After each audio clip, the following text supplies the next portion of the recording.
All right, guys, welcome back to Mill RC. And if you know me and you've been following my channel a lot, you probably have an idea that I have a soft spot for stick airframes with really, really cool engines up front. So to start this story, let's go ahead and start with this motor because that's kind of where this all starts off. But anyway, as you can see here, this is an OS FT160 Gemini engine. Now, this is pretty much just a miniature version of my FT300 that I featured on my channel as well. And the whole reasoning behind getting one of these is because this is actually still a production engine as far as I know, as checking recently on Horizon Hobby, that the OS actually still makes this engine. So that was kind of my idea, is buy an in production engine still that they actually still service parts, because parts for the FT300 are almost non-existent.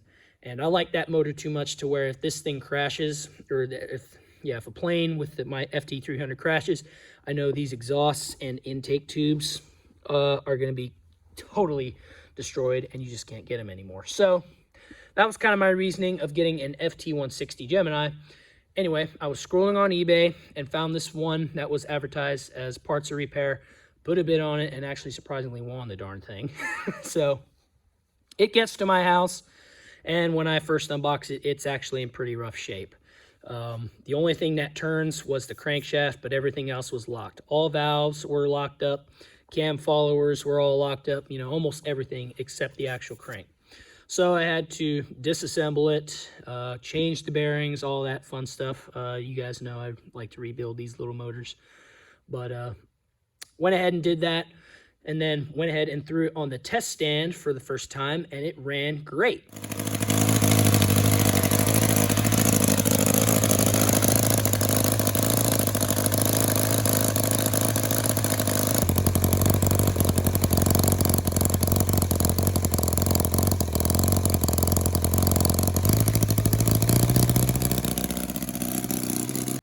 So after that run, literally 5 minutes after that run in real time, I get a Facebook Messenger of a club member who said, "Hey, saw you had that 160 Gemini. You want an airframe for it?" I was like, "Yeah, what you got?" And hold it, this is what he had, something that I was looking for. A Great Plains giant big stick is what this is. And at first I thought it was a kit plane or some random kit, or maybe even a home built or scratch build type of deal. But then I looked at the control horns closer and they actually had the words GP on them. And when I measured the wing and saw the wingspan, it was a perfect match for the Great Plains Big Stick ARF. So that is what this actually is. So yeah, wings over here. Now, the wing on this thing is huge. This is, now 81 inches doesn't sound big, and it's really not that large lengthwise, but chord-wise, hold it. This thing has got so much wing, it's ridiculous. So, yeah, and it's got flaps on it, so that's pretty cool. Here's the underside. As you can see, 4 servos on this entire wing, so pretty cool. And the other cool feature is that it is actually a 2-piece wing. As you can see here, it has a carbon tube, just like, you know, any other 2-piece wing. And that was a big selling point for me because it's kind of hard for me to transport a really large 81-inch 1-piece wing. So I really like that. So another reason on buying this thing. But main reason is just to try to get this really cool 160 Gemini in the air, because I never have flown one of these OS Boxer style engines, although I really wanted to. So anyway, pick this thing up and go ahead and start putting this motor on it. And after realizing how really short this nose is compared to where the wing is sitting, I started to have my doubts about whether or not this FT160 was actually going to be enough power. Because, man, this motor just looks kind of freaking small on this big plane. So yeah, wasn't too confident on that. And then this was another confidence deflator. All this up here is just lead shot or weight, tire weights, and that is a little over a pound that I needed for this engine just to acquire the correct balance point for this airplane, because the nose is so short. So after all that, this thing ended up weighing a little over 13 pounds. And yeah, needless to say, I had my doubts about this motor pulling this plane. I knew it would take off, but I didn't know if it was going to do much more than that. So anyway,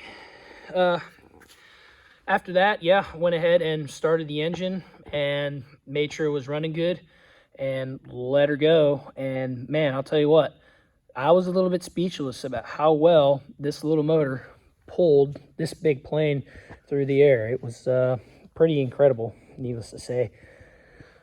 But anyway, yeah, that's kind of the cool story I have on this plane, you know, from being, yeah, I'll take it, from very low confidence to actually working. So pretty cool. Now, there are a few things I have in mind or planned for this plane with this motor on it.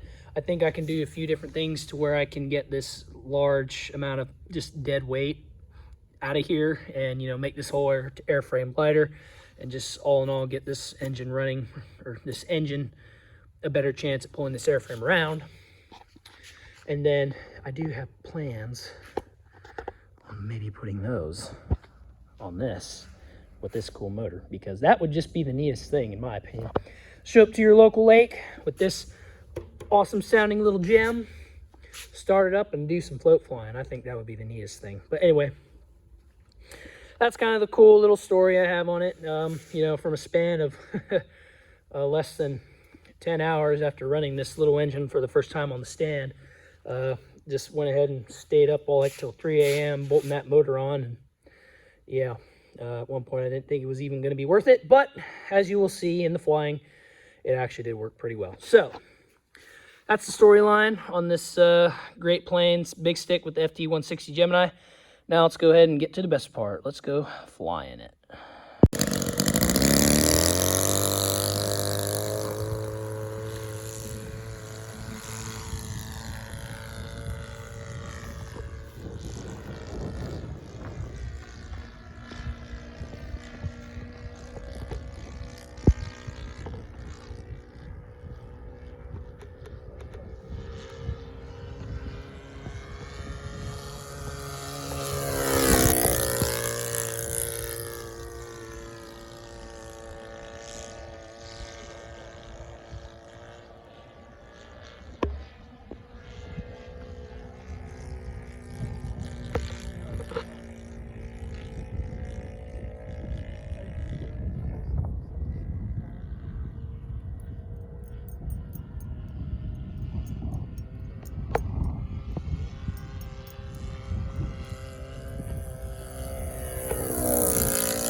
I thought it was going to be.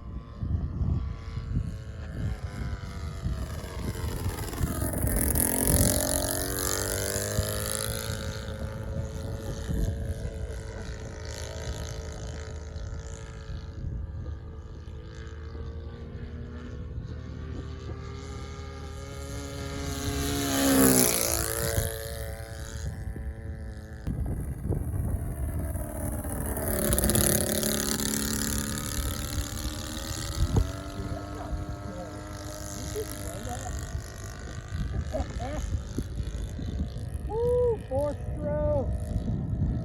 Love it.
there we go. Flat on the Great Plains Big Stick with the F160 Gemini. Wow.